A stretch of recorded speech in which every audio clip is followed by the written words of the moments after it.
Assalamualaikum warahmatullahi wabarakatuh. Waalaikumsalam warahmatullahi wabarakatuh. Ya, sebelumnya perkenalkan, saya Denis Dawan dari manajemen C11. Di sini saya sebagai moderator dengan NPM 112112887, dan di sini saya ditemani oleh 3 pemateri. Yang pertama ada saudara Gilang Fauzi Rusmana dengan NPM 112112881. Kemudian ada saudari Nanda sebagai pemateri kedua dengan NPM 112113777. Kemudian ada saudari Siva dengan pemateri ketiga dengan NPM 112112278. Ya, puji syukur marilah kita panjatkan kepada Allah Subhanahu wa Ta'ala yang telah memberikan kita nikmat serta hidayahnya sehingga kita bisa berkumpul untuk melaksanakan kegiatan tugas pengantar manajemen. Untuk mempersingkat waktu, marilah kita mulai pertemuan kali ini. Ya, untuk pemateri pertama, saudari Siva, apakah sudah siap? Siap. Ya, waktu dan tempat saya persilahkan. Saya di sini akan menjelaskan tentang materi penerapan manajemen sumber daya manusia dalam mengelola keanekaragaman SDM. Manajemen sumber daya manusia bukanlah merupakan hal yang timbul secara mendadak. Sudah sejak lama manusia hidup berorganisasi. Seiring dengan itu, manajemen sumber daya manusia sebenarnya juga dilakukan kehidupan organisasi yang telah lama ada, seperti misalnya di bidang pemerintahan, ekonomi, dan kemasyarakatan. Dibutuhkan satuan kerja yang secara khusus akan mengelola sumber daya manusia. Tonggak sejarah yang teramat penting dalam menandai diperlakukannya sumber daya manusia adalah timbulnya revolusi industri di Inggris. Dampak revolusi industri tidak hanya merubah cara produksi, tetapi juga penanganan sumber daya manusia yang berbeda dengan sebelumnya. Lahirnya berbagai perusahaan dengan penggunaan teknologi memungkinkan diproduksinya barang secara besar-besarnya dengan memanfaatkan tenaga manusia yang tidak sedikit. Keragaman sumber daya manusia atau SDM adalah suatu kondisi yang karakteristik sumber daya manusia yang berbeda. Dapat dilihat dari jenis kelamin, usia, agama, ras, etnis, latar belakang budaya, orientasi, agama, bahasa, pendidikan, dan kemampuan. Keragaman SDM bagi perusahaan dapat menjadi keunggulan kompetitif. Sekian dari penjelasan saya, terima kasih. Ya, terima kasih kepada saudari Siva. Kemudian yang berikutnya materi dari yang berjudul variabel-variabel yang mempengaruhi perilaku individu dalam organisasi akan dijelaskan oleh saudari Nanda. Waktu dan tempat saya persilahkan. Saudari Nanda, apakah sudah siap? Dan menjelaskan tentang variabel-variabel yang mempengaruhi perilaku individu dalam organisasi. Seperti yang kita ketahui, perilaku individu adalah sebagai suatu fungsi dari interaksi antara individu dengan lingkungannya, di mana membawa tantangan dalam organisasi berupa kemampuan, kepercayaan diri, kepercayaan pribadi, penghargaan, kebutuhan, dan pengalaman lainnya. Semua perilaku individu ini pada dasarnya dibentuk oleh kepribadian dan pengalamannya, di mana setiap individu akan mengekspresikan dirinya berupa self-esteem atau sikap terhadap diri sendiri, penghargaan diri atau sebuah pikiran, perasaan, dan pandangan seseorang atas diri mereka sendiri. Bisa dibilang self-esteem ini atau harga diri berpaku pada seberapa besar seseorang menilai menyetujui, menghargai, dan menyukai diri mereka sendiri. Kemudian ada self-efficacy atau keyakinan dalam diri seseorang terhadap kemampuan yang dimiliki, bahwa ia mampu untuk melakukan sesuatu atau mengatasi suatu situasi, bahwa ia akan berhasil dalam melakukannya. Dan yang terakhir adalah self-monitoring, di mana dia mampu memantau sekaligus mengendalikan cara membawa diri, emosi, sekaligus perilaku ketika berada di situasi dan lingkungan tertentu.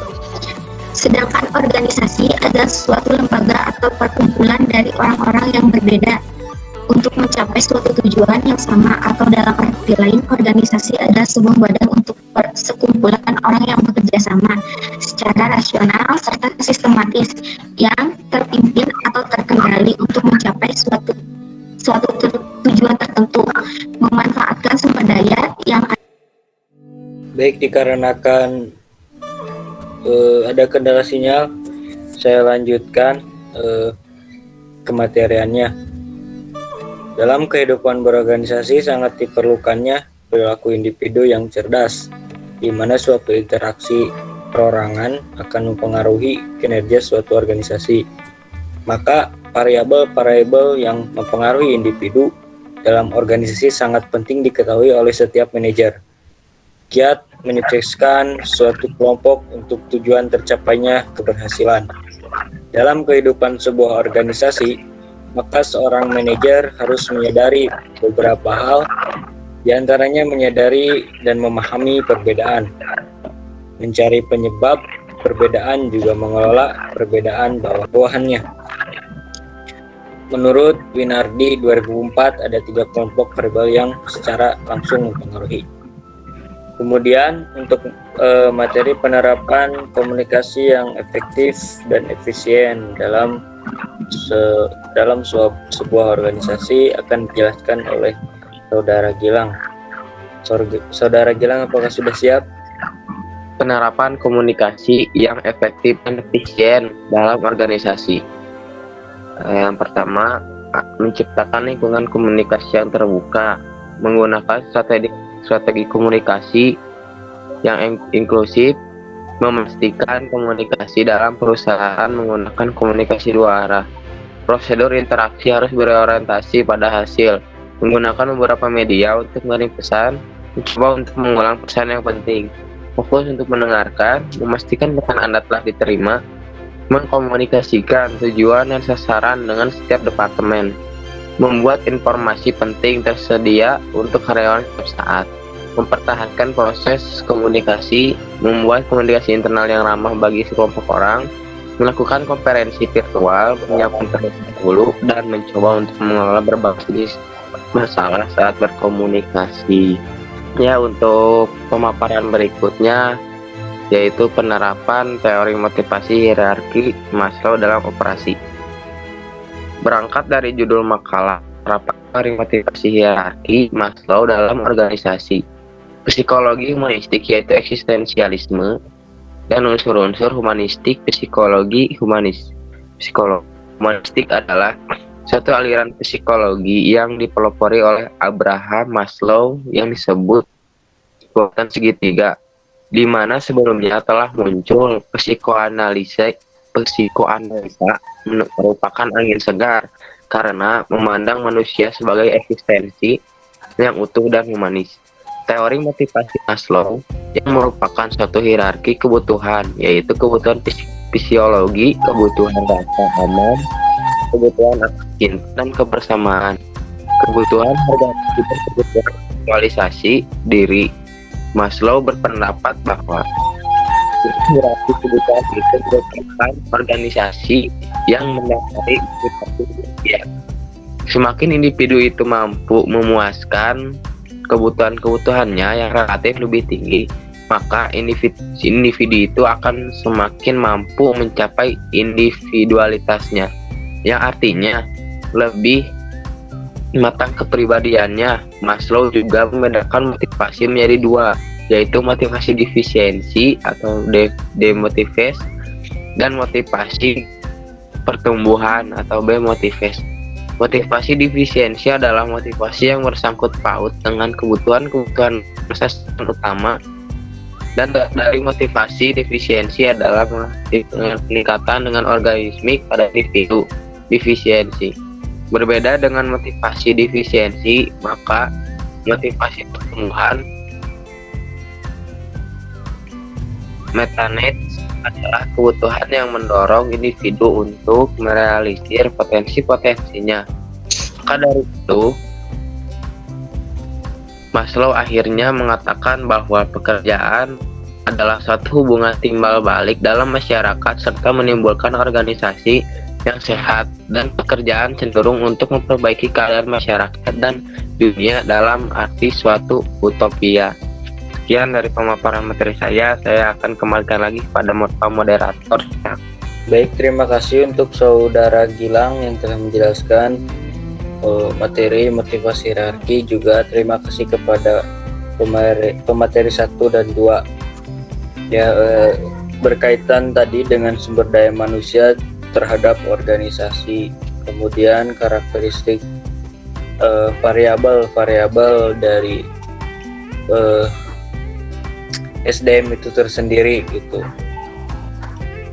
Kemudian tadi dilanjut kepada penjelasan bagaimana sih teori hierarki Maslow gitu jika diterapkan di dalam sebuah organisasi. Terima kasih untuk pemaparannya. Kemudian di sini saya akan menyimpulkan hasil kerja dari kelompok kami. Dalam sebuah manajemen organisasi, ada hal yang harus diperhatikan, yaitu penerapan sumber daya manusia yang harus terkelola, tentunya mulai dari karakteristik manusia itu sendiri. Juga dalam kehidupan organisasi, manajer harus mampu memahami variabel-variabel yang mempengaruhi kepada serangkaian kegiatan organisasi. Dengan komunikasi, tentunya komunikasi yang baik akan membawa organisasi tersebut kepada tujuan organisasi yang konkret. Maka dari itu, penerapan teori Maslow terhadap manajemen organisasi alangkah baiknya diterapkan dengan sebaik-baiknya, karena semua komponen-komponen organisasi telah tertata baik dalam teori Maslow ini. Mudah-mudahan semua materi ini bisa menjadikan yang menonton video ini sebagai referensi atau preferensi dalam menjalankan organisasi. Baik, mungkin itu saja pemaparan dari kelompok kami terkait manajemen organisasi. Terima kasih atas perhatiannya. Wabillahi taufiq wal hidayah. Wassalamualaikum warahmatullahi wabarakatuh. Waalaikumsalam. Waalaikumsalam. Warahmatullahi wabarakatuh.